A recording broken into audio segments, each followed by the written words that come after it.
Good Sunday. This is the Good Things Jackson Show. I am your host, Brad Kamikaze Franklin, and I hope you guys are enjoying your weekend. This is the Good Things Jackson Show, as I said, and we are talking about all things good and positive in the city of Jackson. If you're tuned in to hear anything negative, this is not the show for you. We are here to talk about all of the positive things, the people, the places, the organizations, and the events that are shining a positive light on the city of Jackson.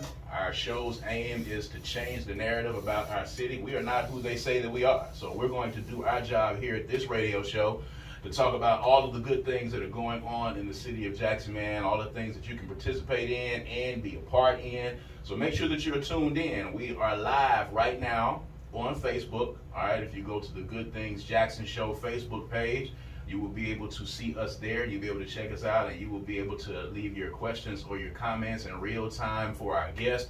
We've got 3 very good guests that are going to be joining us today, so we want to make sure that you stay tuned in and locked in. Of course, you can be looking for us later on. You can go to my YouTube channel, which is youtube.com/Brad Kamikaze Franklin. You go to their YouTube channel, you will be able to check out the Good Things Jackson Show and the conversations that we've had today and the conversations that we've had in the past. We've had a lot of great people on this show, and we want to keep doing what we do. We want to keep talking about good things Jackson, positive things Jackson, man, and give y'all some positive energy that y'all can combat the negative with when y'all go out into the world and y'all go out and y'all are talking to folks who like to bash our city. We are great. We are super great indeed. We have a lot of great institutions, schools, organizations, all those things, and we're going to talk about them here. So we're going to start off our show in this first segment.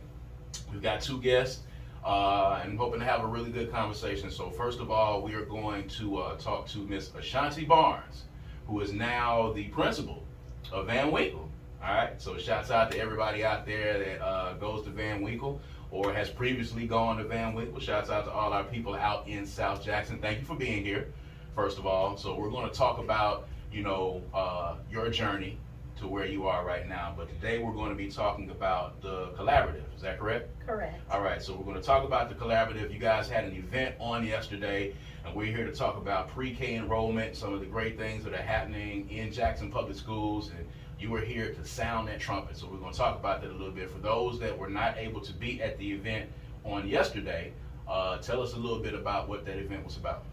So the pre-K B-Day party was all about celebrating our rising pre-K scholars. A lot of our children are turning 4 and becoming age eligible to attend pre-K in Jackson Public School District. Mm-hmm. So that B-Day party was a way to celebrate our children, but it also gave us the opportunity to ensure that scholars are enrolled. We want to make sure everyone is registered and ready to enter into school on day 1 of this academic school year. So parents were invited to come out, make sure that they have all of their documents, and get all things in order so that our scholars won't miss a beat. And our scholars at that time got a chance to enjoy a joyful learning environment. They got a chance to get a kind of a VIP backstage pass to what pre-K would be all about. They got a chance to do activities, but there were all kinds of fun things to do, like a photo booth, and they had cupcakes and all of these different things. So that's what the B-Day parties are all about. Yeah, so let's talk about pre-K registration. Pre-K is probably, one of the most important aspects of matriculation for students out there, for them to be participating in, and it's paramount that, you have parental support and you have parents coming in and getting these kids involved. When you're talking to parents and you're making sure that they have, all of these documents and all these things that you need to have. It's a lot. I've been there, so I understand it. For them, what are some of the biggest challenges, and what are some of the biggest reasons that you have found that parents have been apprehensive or have not been able to, or are having trouble with completing the registration with getting their kids just in pre-K? I'm not seeing that many roadblocks as far as getting registration completed once you have your documents. Our biggest challenge is making sure that all parents know what it is that we do and that we're available, that we are a ready resource in the community. There are so many who still may not realize that we have an all pre-K site in our Jackson Public School District, that we have increased our seating for 500 additional more pre-K students. So what we want to do is to be able to strengthen the home to school connection, reach out to parents, make sure that they know that as soon as they can get their scholars into the pre-K program, the better off they will be. And I say that because pre-K, our main goal is to ensure that scholars are kindergarten ready. So how does that translate to the entire student? Well, if you're kindergarten ready, there is a direct correlation to the third grade reading gate that really connects to literacy proficiency. And that third grade reading gate is directly correlated to 12th grade graduation. And so all of these things, starting as early as 4-year-old in a pre-K program, is really giving you the tools you need for a successful life in your adulthood and beyond. So the outreach to the parents, Sure. what are you guys doing to, to try to be as thorough as you possibly can? I think everyone that's been a parent in JPS, I'm a parent in JPS currently, and you always hope that, there's a lot more parental engagement that there is. A lot more parents showing up. So, what are you doing to kind of meet them where they are, to try to say, hey, this is something important and we love to get you guys engaged? Communication. And what that looks like, we're making sure that we're sending out flyers. We are canvassing the neighborhoods. We utilize platforms such as 97.7. We also make sure that we are using our social media platforms. We are on Facebook, Instagram. We also have a YouTube channel. We also make sure that we're creating events that are family friendly, that will engage both the parent and the child. There are so many things that we can do to bring parents into the school to dispel the stigma that parents aren't and shouldn't be involved or aren't welcome. We absolutely want our doors to be open to our families.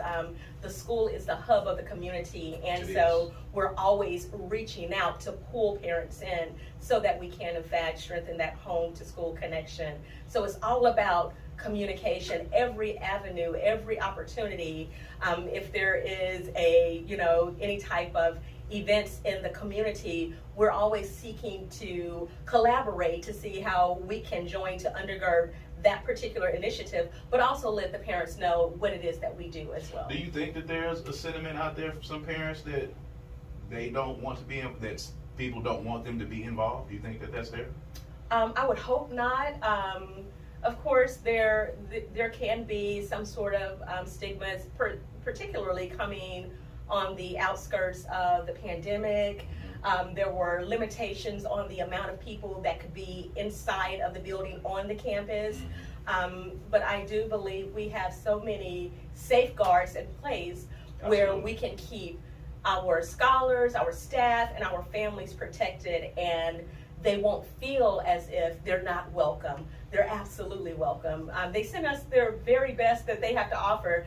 These are their greatest blessings and their greatest joys, and we want parents to know that we thank them for entrusting us with their children. Right. So yes, our parents are very, very welcome. So since the collaborative has been operating, talk about the gains that you guys have gotten in pre-K enrollment.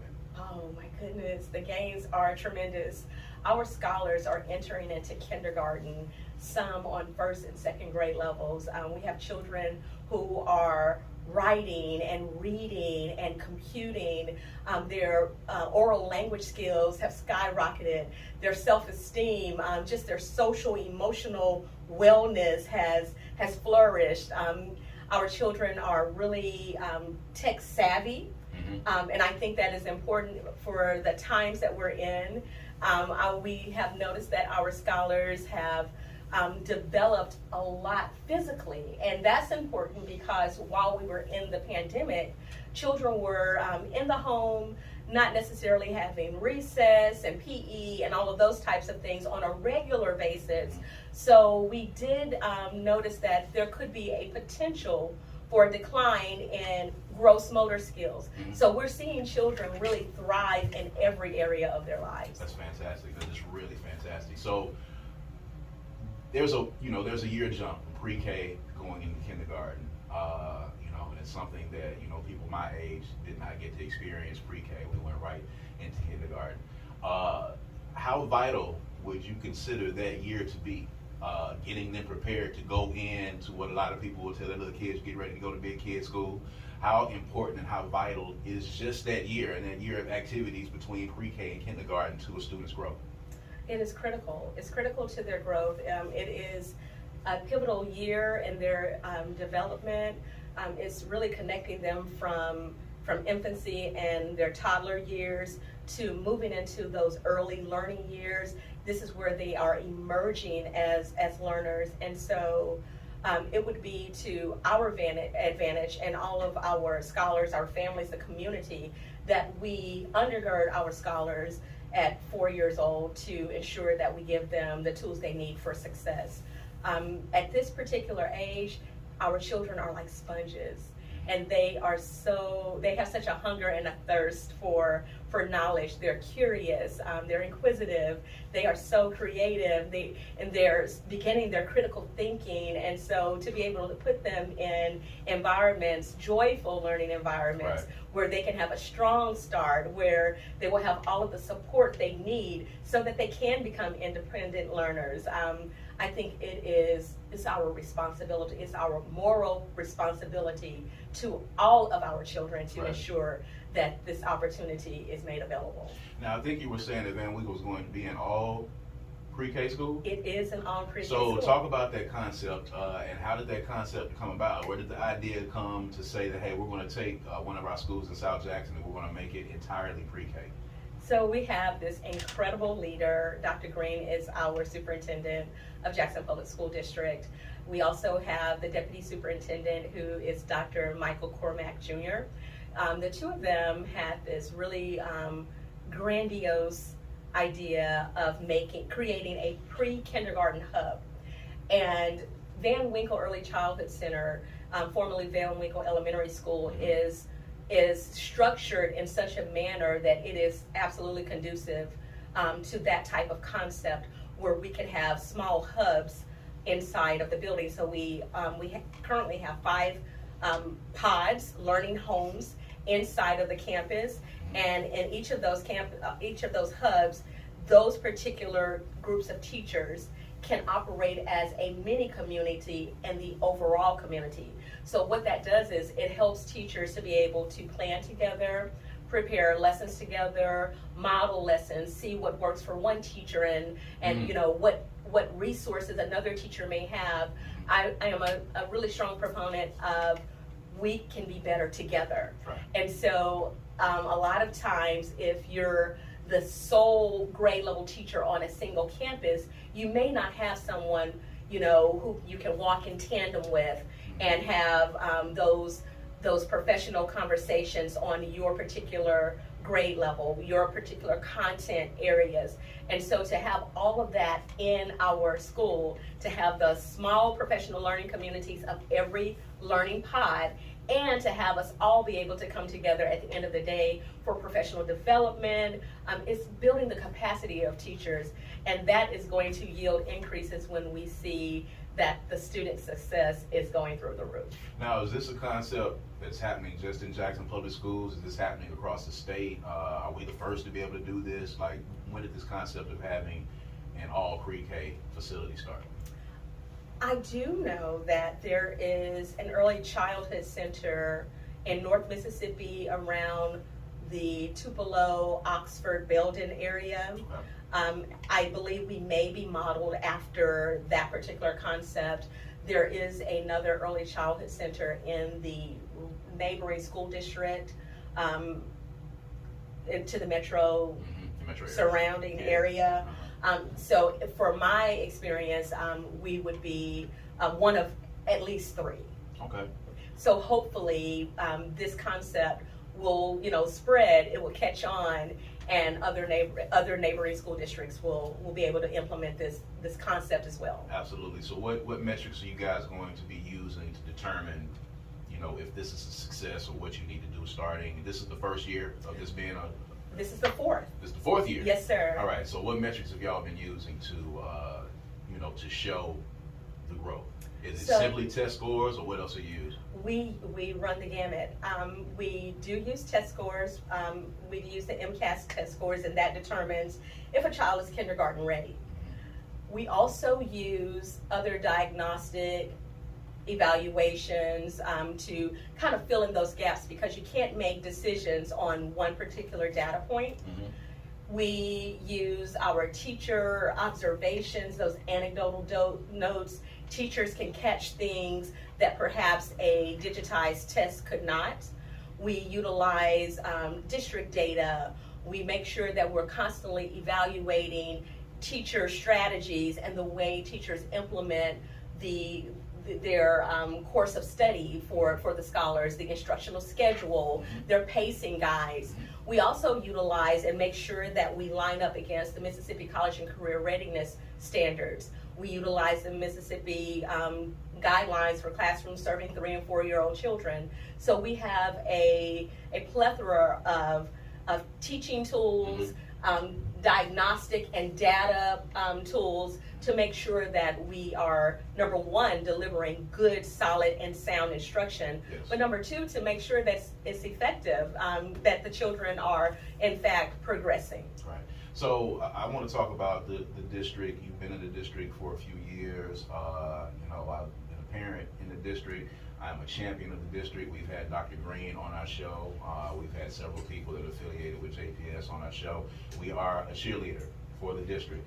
A lot of people malign the district. There's a lot of negative talk about the district. You see people always talking about it. I want to take my kids to this particular area. I'm going to move here because I feel like, quote unquote, the schools are better. And you're here in the district and you're dealing with these scholars every day, and you're in these development meetings with your colleagues, and you guys are putting these plans together and implementing things to make the district better. For you, in the past couple of years, despite the naysayers and despite the doubters, where have you seen the improvements? And if you were able to give your best pitch for the district right now, I'm going to give you the opportunity to be able to do that as well. I feel that we have taken the bull by the horns, and we've done the work. We've looked at our surveys and that particular data in areas where our community members feel that we need to improve.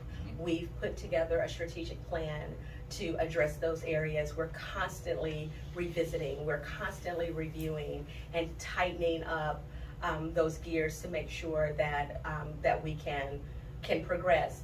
I am seeing an increase in high school graduation rates. I'm seeing an increase in 3rd grade reading proficiency. That literacy piece is tremendous, so much so that Mississippi is on the map. Everyone, for years and years, there was this running joke, thank God for Mississippi, because as long as Mississippi was in the running, no one else would ever be on the bottom. But right now, in this very moment, we're making so many gains in literacy that people are wanting to know, what is Mississippi doing? Right. So much so that the National Literacy Association, the Dyslexia Association, they have come to Jackson Public Schools and other surrounding districts in the state to get a grasp on how it is that we're delivering instruction, what it is we're doing to make these gains. People are interested. And what I would tell parents is, give JPS a try. Give JPS a try. We have incredible administrators. We have absolutely phenomenal teachers and support staff. And our scholars, I'll put them against anyone. They are the absolute best. Absolutely. And of course, those gains that you're talking about in literacy, that is due to the hard work of the people in the district, due to the hard work of the teachers and the administrators. I know, recently being on social media, there are some particular politicians that want to try to take credit for these gains in literacy in the state of Mississippi, and it is only because of those great teachers and the great staff at Jackson Public Schools that this is occurring, not anything politically that has been done. These people have really been working to get our scholars up to par. Ashanti Barnes, we appreciate you. Thank you so much, Principal of Van Winkle.